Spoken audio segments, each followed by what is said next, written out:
ಅಲ್ಲ, ನಾವು ಪ್ರಯತ್ನ ಮಾಡ್ತೀವಿ. ನಾವೆಲ್ಲ ಅವರಿಗೆ ಮನವಿಯನ್ನ ಮಾಡ್ಕೊಳ್ತೀವಿ. ಸದನದಲ್ಲಿ ಆದ್ರೂ ಪ್ರಸ್ತಾಪ ಮಾಡಬಹುದು, ಅಥವಾ ಪ್ರಧಾನಮಂತ್ರಿಗಳಿಗೆ ಸಂಬಂಧಪಟ್ಟ ಸಚಿವರುಗಳಿಗೆ, ಗೃಹ ಸಚಿವರು, ಕೃಷಿ ಸಚಿವರು, ಅವ್ರ ಜೊತೆಯಲ್ಲಿ ಕೂಡ ಪ್ರತ್ಯೇಕವಾಗಿ ಅವ್ರು ಮಾತಾಡಬಹುದು. ಒಟ್ಟಾರೆ ನಮಗೆ ರಾಜ್ಯಕ್ಕೆ ಒಂದಿಷ್ಟು ಸಹಾಯವನ್ನ ಮಾಡೋದಕ್ಕೆ ನಾವು ಅವರಿಗೆ ಪ್ರಸ್ತಾಪ ಮಾಡಬೇಕು ಅಂತ ಹೇಳಿ ಮನವಿಯನ್ನು ಮಾಡ್ತೇವೆ. ಅದೆಲ್ಲ ನಾಳೆ ಮಾತಾಡ್ತೀವಿ. ಮಾನ್ಯ ಮುಖ್ಯಮಂತ್ರಿಗಳು ದೆಹಲಿಯಲ್ಲಿ ನಮ್ಮ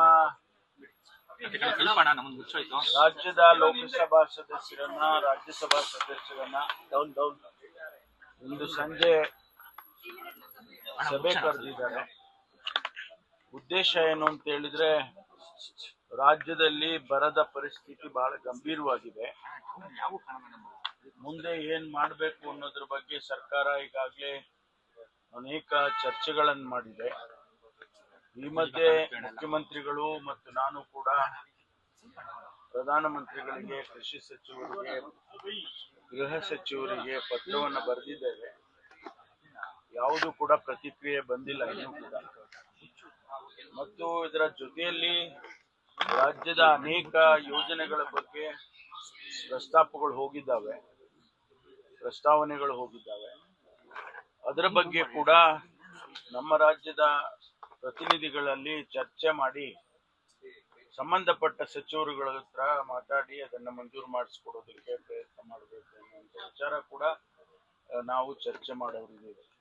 ಮಾನ್ಯ ಮುಖ್ಯಮಂತ್ರಿಗಳು ಈಗಾಗಲೇ ಹಿಂದೆ ಅಧಿಕಾರಿಗಳನ್ನ ದೆಹಲಿಯಲ್ಲಿ ನಮ್ಮ ರಾಜ್ಯದಿಂದ ಹೋಗಿರ್ತಕ್ಕಂಥ ಅಧಿಕಾರಿಗಳನ್ನ ಮುಖ್ಯಮಂತ್ರಿಗಳು, ನಾನು ಎಲ್ಲ ಸಭೆಯನ್ನು ಕರೆದು ಚರ್ಚೆ ಮಾಡಿದ್ದೇವೆ. ಅವರ ಸಹಾಯವನ್ನು ಕೂಡ ಪಡ್ಕೊಳ್ಬಹುದು. ಹಾಗಾಗಿ ಇವತ್ತು 6 ಗಂಟೆಗೆ ಸಭೆಯನ್ನ ಮುಖ್ಯಮಂತ್ರಿಗಳು ಕರೆದಿದ್ದಾರೆ.